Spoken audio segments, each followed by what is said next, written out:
नमस्कार दोस्तों। जैसा कि आपको खबर मिल चुकी है अभी तक, कल रामलीला मैदान में इंडिया ग्रुप की सभी सारे पार्टियां ने लोकतंत्र बचाओ रैली का आयोजन किया है। और इस रैली के बारे में और जानकारी देने के लिए हमारे एआईसीसी प्रभारी दिल्ली के दीपक बाबरिया जी और हमारे दिल्ली प्रदेश कांग्रेस कमेटी के अध्यक्ष अरविंदर सिंह लवली जी यहाँ मौजूद हैं। पहले बाबरिया जी बोलेंगे, उसके बाद में लवली जी कुछ बातें कहेंगे और अगर ज़रूरत पड़े अंत में मैं कुछ कहूँगा। दीपक बाबरिया जी। आदरणीय जयराम जी, मेरे साथी दिल्ली प्रदेश कांग्रेस के अध्यक्ष लवली जी और आप सभी पधारे हुए पत्रकार साथियों, सबको मेरा नमस्कार। आज की प्रेस वार्ता का एजेंडा आपके सामने है कि कल हमारी जो रैली होने जा रही है इंडिया अलायंस की, जिसमें महत्वपूर्ण रूप से जो प्रकार से भारतीय जनता पार्टी ने पूरे देश में लोकतंत्र को विध्वंस करके रख दिया है, संविधान को विध्वंस करके रख दिया है और जो प्रकार से लोगों को डराने धमकाने की और एजेंसियों का दुरुपयोग करने की कार्यवाही कर रहे हैं, जो प्रकार से देश में पूरा जो है हर सेक्शन के लोगों को, वो युवा हो, महिला हो, किसान हो, श्रमिक हो, सबको जो है प्रताड़ित कर रहे हैं। सबका जो है एक पिछले 10 साल में जो प्रकार से दुर्दशा करके छोड़ी है और उसमें भी कोई अपना हक और अधिकार मांगता है, उसके लिए लोकतांत्रिक तरीके से कोई अपना हक और अधिकार मांगता है, उसके लिए लोकतांत्रिक तरीके से कुछ मूवमेंट करते हैं। आपने देखा हरियाणा में किस तरह से किसान संगठनों के साथ इन्होंने पहले 2 साल 1.5 साल तक वो दिल्ली के सीम पर रहे, इतने बड़ी मात्रा में किसान यहाँ धरने दिए, प्रदर्शन दिए, 700 उनके साथी शहीद हुए। उसके बावजूद उनके साथ धोखाबाजी करके उसको खड़ा तो कर दिया, मगर उनके लिए जो प्रॉमिस किया था उसका अमल नहीं किया, धोखाबाजी किया, जुमलाबाजी किया।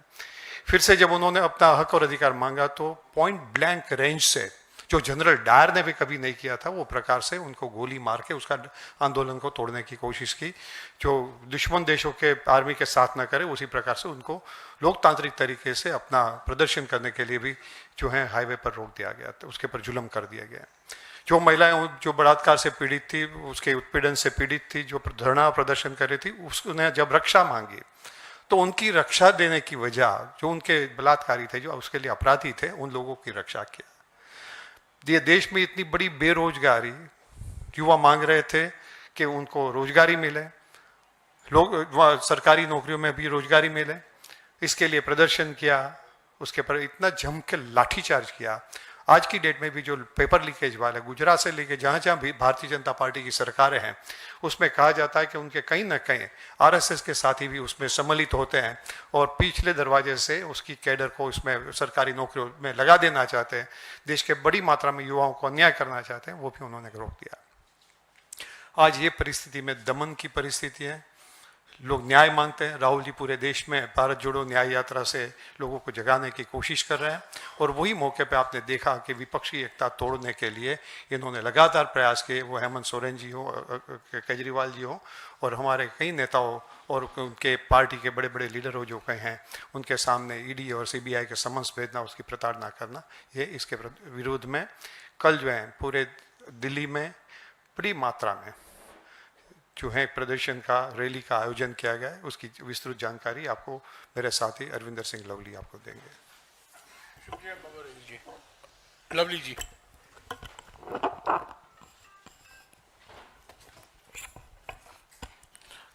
जयराम रमेश जी, दीपक बाबरिया साहब और दोस्तों, आप सब लोगों को विदित है कि कल 31 तारीख को रामलीला मैदान में इंडिया ब्लॉक ने, इंडिया गठबंधन ने जो है एक बड़ी रैली का आयोजन किया है। आज जिस तरीके से देश के अंदर लोकतंत्र के ऊपर प्रहार हो रहा है, विपक्ष की पार्टियों को तहस नहस करने का, दबाने का हर तरीके का हथकंडा अपनाया जा रहा है। दुर्भाग्य है कि चुनाव डिक्लेयर होने के बाद देश की सबसे बड़ी विपक्षी पार्टी के अकाउंट फ्रीज कर दिए जाते हैं। एजेंसीज का इस्तेमाल करके विपक्षी पार्टियों को तोड़ने फोड़ने का काम पूरे देश भर के अंदर जो है वो चालू है।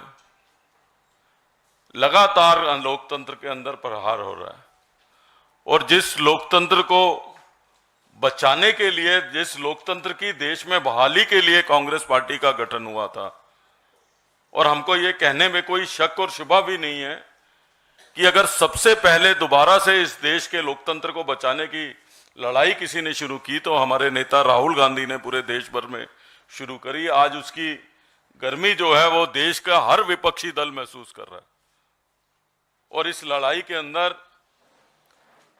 आज ना केवल देश के विपक्षी दल, और मैं समझता हूं कि ये 2024 का जो चुनाव है ये केवल और केवल, अपने घर के ड्राइंग रूम में लोगों से भी अपील करना चाहूंगा, डिस्कशन का चुनाव नहीं है, ये चुनाव इस देश के भविष्य को लेके है। इसलिए जो है कल दिल्ली की रामलीला मैदान की रैली का आयोजन हमने किया कि लोकतंत्र बचाने के लड़ाई, इसीलिए इस रैली का नाम भी जो है वो लोकतंत्र बचाओ हमने रखा है।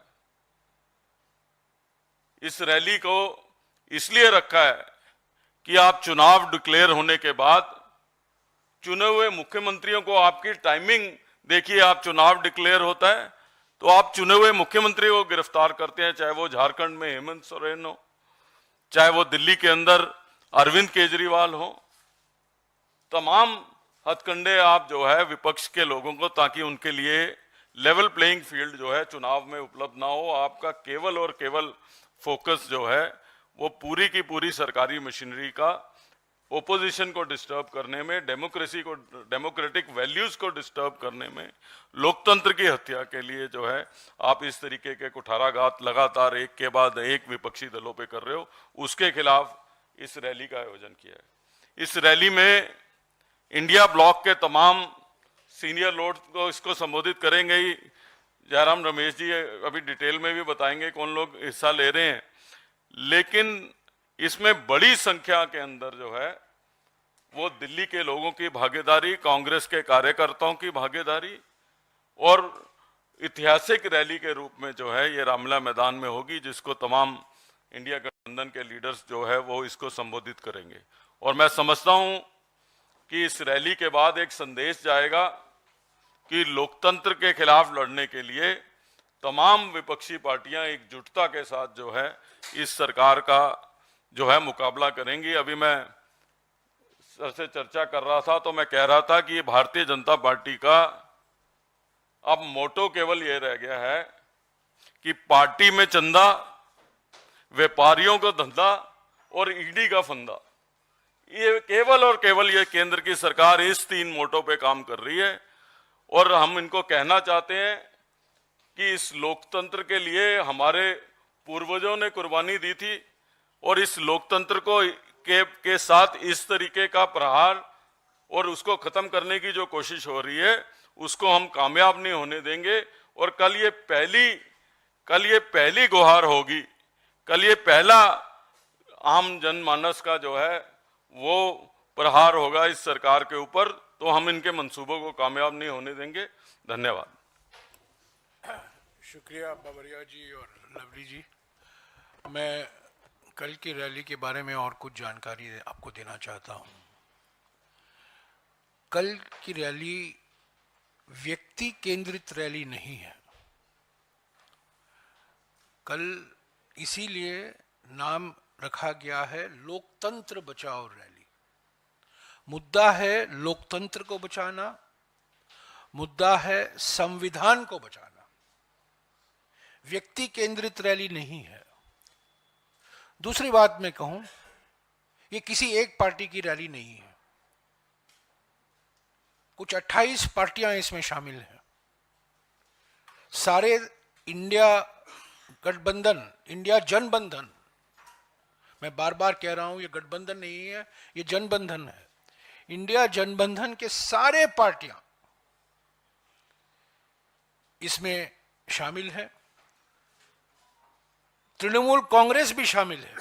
हालांकि हमारा सीट शेयरिंग फॉर्मूला नहीं हो पाया पश्चिम बंगाल में, फिर भी कल तृणमूल कांग्रेस के वरिष्ठ नेता मौजूद होंगे।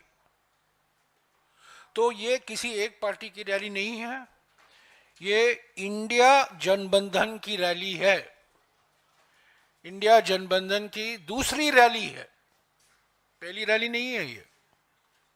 आपको याद होगा मुंबई की शिवाजी पार्क में भारत जोड़ो न्याय यात्रा की समाप्ति के बाद 17 मार्च को इंडिया जनबंधन की एक बहुत बड़ी रैली हुई थी शिवाजी पार्क में, और सभी नेता, मुख्यमंत्री, पार्टी के अध्यक्ष, सभी लोग वहां मौजूद थे।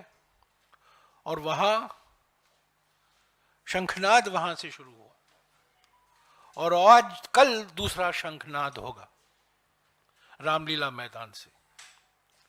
मुद्दे क्या हैं? सबसे बड़ा मुद्दा, पहला मुद्दा यह है महंगाई, बढ़ती हुई महंगाई। पिछले 45 सालों में सबसे ऊंचा बेरोजगारी का दर, और खास तौर से युवा बेरोजगारी का दर, बढ़ती हुई आर्थिक विषमताएं आप देख रहे हैं। अमीर सुपर अमीर बन रहे हैं और गरीब और मध्य वर्ग वही के वही हैं। विकास का फायदा कुछ ही लोगों को मिल रहा है, पर विकास की कीमत करोड़ों लोगों को चुकानी पड़ रही है। तो बढ़ती हुई आर्थिक विषमताएं, सामाजिक ध्रुवीकरण, ये पहला मुद्दा है जिस पर कल हमारे नेता बोलेंगे।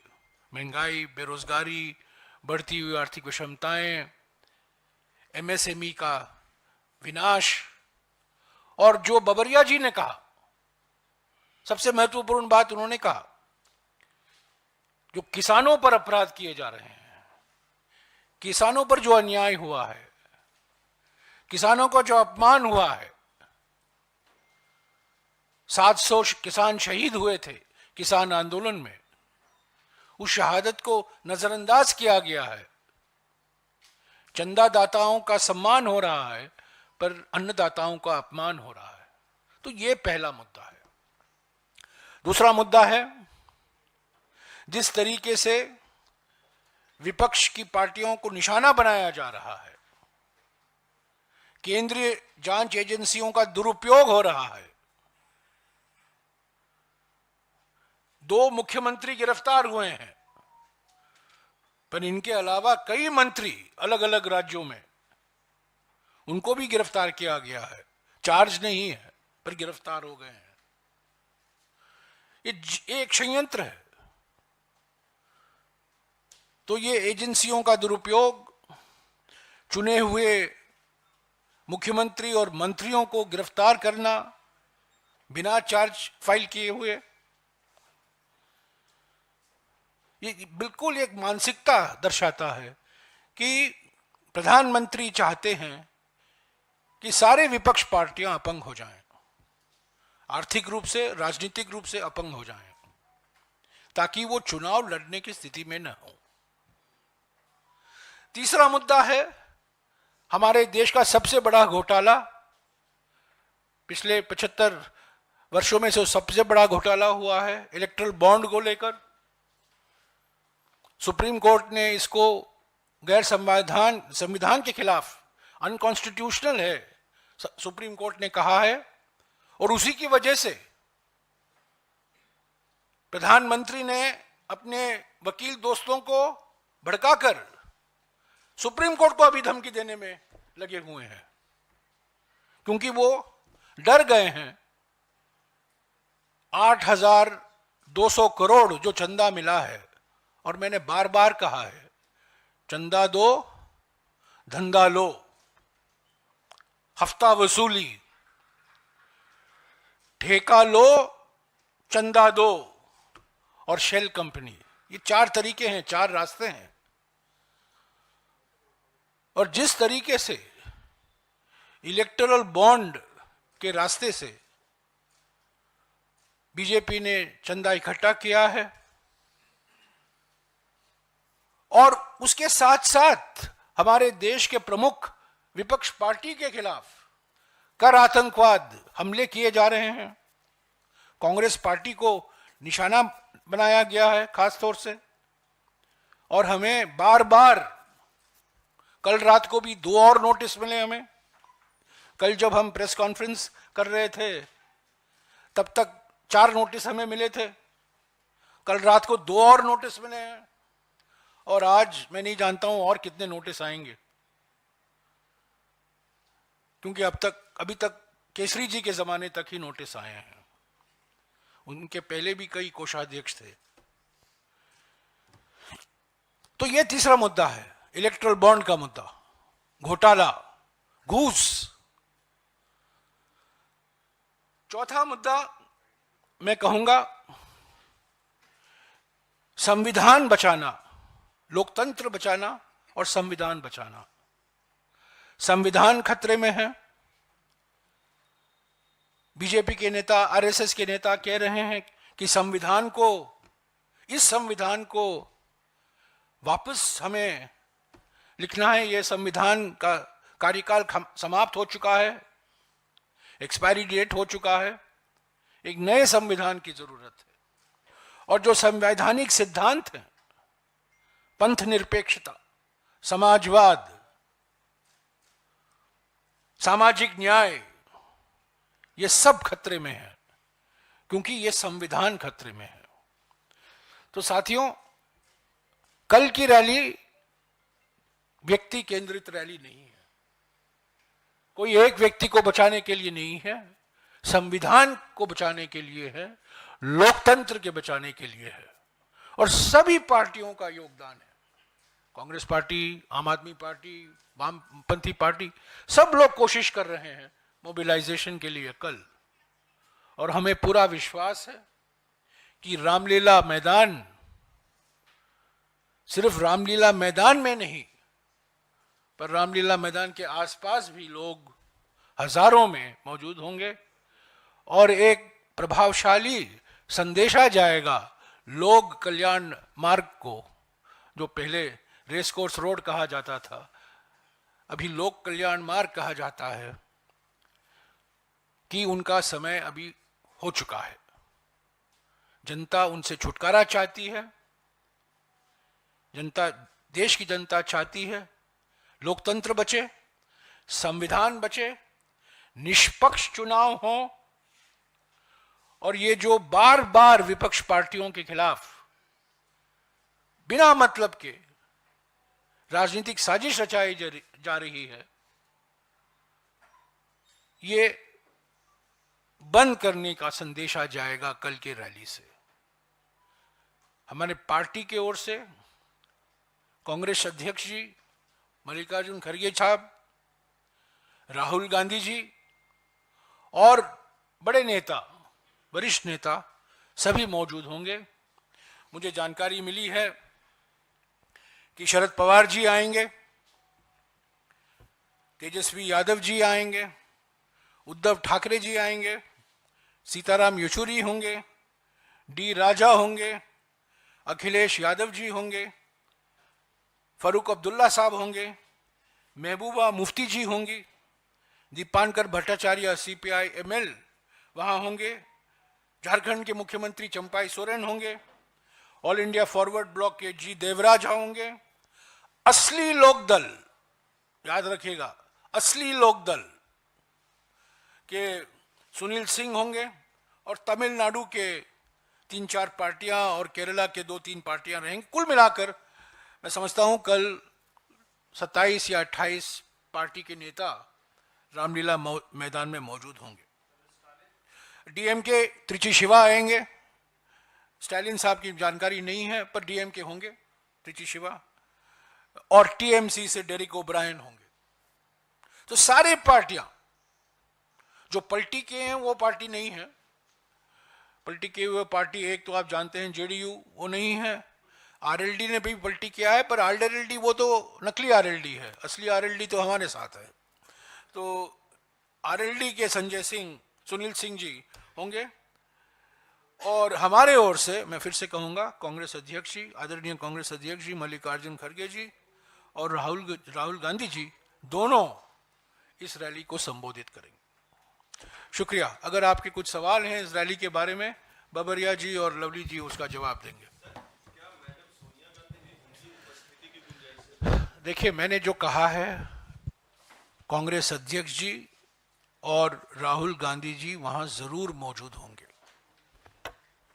और भी वरिष्ठ नेता कांग्रेस के वहां होंगे। पर जो मैं कह रहा हूं आपको, हमारे कांग्रेस अध्यक्ष और हमारे पूर्व कांग्रेस अध्यक्ष भी मौजूद होंगे। हो सकता है सोनिया जी भी वहां रहें, पर इन दोनों का बात मैं आपको गारंटी दे रहा हूं कि वो कल हो रहा है।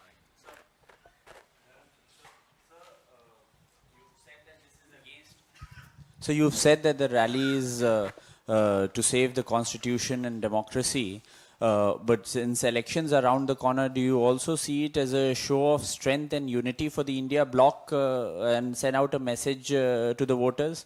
No, that was certainly the purpose of the March 17th rally in Shivaji Park. And that's certainly one of the purposes of the March 31st rally. We want to show a sense of solidarity and a sense of unity and a sense of collective purpose on these issues that I have mentioned. Number one, the most important issue, price rise, unemployment, worsening economic inequality. Second, the issue of electoral bonds, the big scam, the biggest scam in post-independent India, the electoral bond scam, which has been declared unconstitutional by the Supreme Court, and the Supreme Court itself has now become the target of the Prime Minister and his friends. The third issue, the misuse of investigative agencies to arrest democratically elected chief ministers and other political leaders, including ministers in different states. And fourth, this determined assault on the Constitution to get the Constitution rewritten and redo the entire Constitution of which Dr. Ambedkar was the prime architect. These are the issues. So it is a Save Democracy rally. It's a Protect Dr. Ambedkar Constitution rally. Yani Amika, एक minute हाँ. Yesterday night. So, can you please share the details I'll from which department? I'll share it with you separately. Sir ये क्या वजह है कि आप If we don't receive notices, I get surprised. Receiving notices is no longer a shocking or surprising development. In fact, if a day passes without getting a notice, you begin to wonder what is happening. Sir आपको बार बार क्यों ये इस बात पे emphasise करना पड़ रहा है कि ये किसी व्यक्ति विशेष पे केंद्रित रैली नहीं, नहीं क्योंकि है? आप लोग ये प्रचार कर रहे हैं ना, मैं इसीलिए बार बार ये कह रहा हूं, क्योंकि आप ही लोग प्रचार करते हैं ना, तो इसीलिए मैं इसका बिल्कुल स्पष्ट कर देना चाहता हूं, इंडिया जनबंधन की रैली है, किसी एक व्यक्ति केंद्रित रैली नहीं है, और इसमें सारे पार्टियां शामिल हैं, सारे नेता शामिल हैं, और व्यक्ति को बचाने के लिए नहीं है, संविधान को बचाने के लिए, लोकतंत्र को बचाने के लिए, निष्पक्ष चुनाव को बचाने के लिए। हम अपने आप को मदर ऑफ डेमोक्रेसी कहते हैं, पर जिस तरीके से डेमोक्रेसी की हत्या हो रही है रोज, उसके खिलाफ है रैली। मैं इसीलिए कह रहा हूं क्योंकि आप लोग प्रचार करते रहते हैं कि ये एक पार्टी की रैली है, एक व्यक्ति की रैली है। ये रैली अरविंद केजरीवाल की गिरफ्तारी के खिलाफ है, इसलिए मैंने कहा ना, चुने हुए मुख्यमंत्री, मैंने आपको 4 या 5 मुद्दे गिनाए हैं, और एक मुद्दा जो जरूर है, हमें हेमंत सोरेन जी को भूलना नहीं चाहिए। हेमंत सोरेन पहले मुख्यमंत्री थे जिनकी गिरफ्तारी हुई, और उस कब हुई उनकी गिरफ्तारी? जब भारत जोड़ो न्याय यात्रा झारखंड में प्रवेश होने वाली थी। तो हेमंत सोरेन हैं, केजरीवाल जी हैं, कई मंत्री हैं अलग अलग राज्यों में, दिल्ली में भी कई मंत्री हैं, झारखंड में मंत्री हैं, तमिलनाडु में मंत्री हैं, और कई नेताओं को निशाना बनाया गया है। तो एक व्यक्ति के नजरिए से कल की रैली को मत देखिएगा, लोकतंत्र के नजरिए से देखिएगा, संविधान के नजरिए से देखिएगा। जयराम जी, जैसा और क्या कल्पना सोरेन भी बुलाए हैं, उनको भी बुलाए हैं आप लोग? सॉरी, क्या?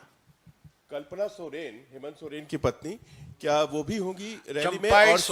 चंपाई सोरेन मुख्यमंत्री झारखंड मौजूद होंगे, और सुनीता केजरीवाल? राहुल जी खुद गए थे, उन्होंने कल्पना सोरेन से मुलाकात की है, उनके घर गए थे रांची में, जब भारत जोड़ो न्याय यात्रा के समय हम लोग रांची में थे, राहुल जी खुद गए थे और कल्पना सोरेन से वो मिले थे। कल जहां तक मेरी जानकारी है, झारखंड के मुख्यमंत्री चंपाई सोरेन जी कल होंगे जेएमएम की ओर से, और भी नेता होंगे, पर जो मेरे पास नाम है वो चंपाई सोरेन जी का नाम है। जयराम जी, एक तरफ आप लोकतंत्र या संविधान की दुहाई देते हैं बचाने की, वहीं आज ईडी ने फिर जो है दिल्ली सरकार में एक मंत्री हैं कैलाश गहलोत, उनको नोटिस दिया है। और कल की जो आपकी रैली हो रही है उसको लेकर भारतीय जनता पार्टी के राष्ट्रीय महासचिव कहते हैं ये उन नेताओं के लिए जिनको राज्यों में कोई पूछता नहीं है, जहां भीड़ देखते हैं भाषण देने चले आते हैं। देखिए ये तो आने वाले चुनाव बताएंगे कि कहाँ पे क्या क्या होगा, और अगर वो किसी पार्टी के राष्ट्रीय अध्यक्ष के बारे में या राष्ट्रीय नेताओं के बारे में इस तरीके की टिप्पणी कर रहे हैं, तो यही हमारी लड़ाई है कि किस संस्कृति का डेवलप जो है वो देश की राजनीति में कर रहे हैं। और लाखों लोगों की भीड़ को जो है लीडर संबोधित करने आ रहे हैं, तो भारतीय जनता पार्टी का दिल्ली में क्या असर होने वाला है वो उनकी फ्रस्ट्रेशन से जो है अपने आप जो है समझ में आता है।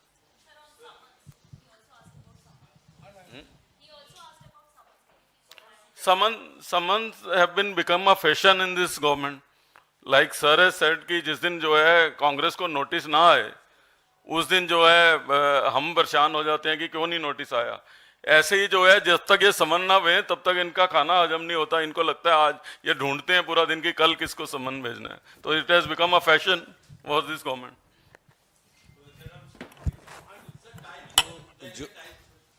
हाँ जी बोलिए। हाँ, टाइम क्या रैली का बोलो। हमने लोगों को सुबह 10 बजे का समय दिया है, 10 बजे से आने शुरू हो जाएंगे।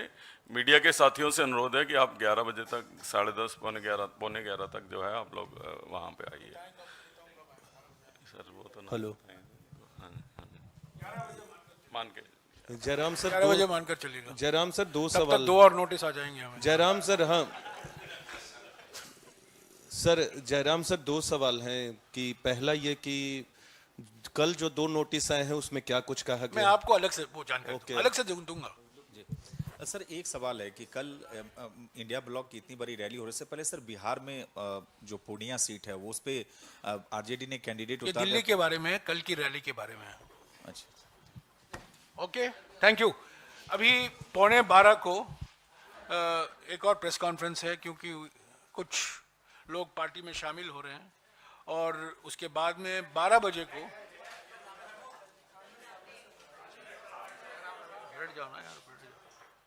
और उसके बाद में 12 बजे पवन खेरा का एक प्रेस कॉन्फ्रेंस है। आज थोड़ा बिजी डे है।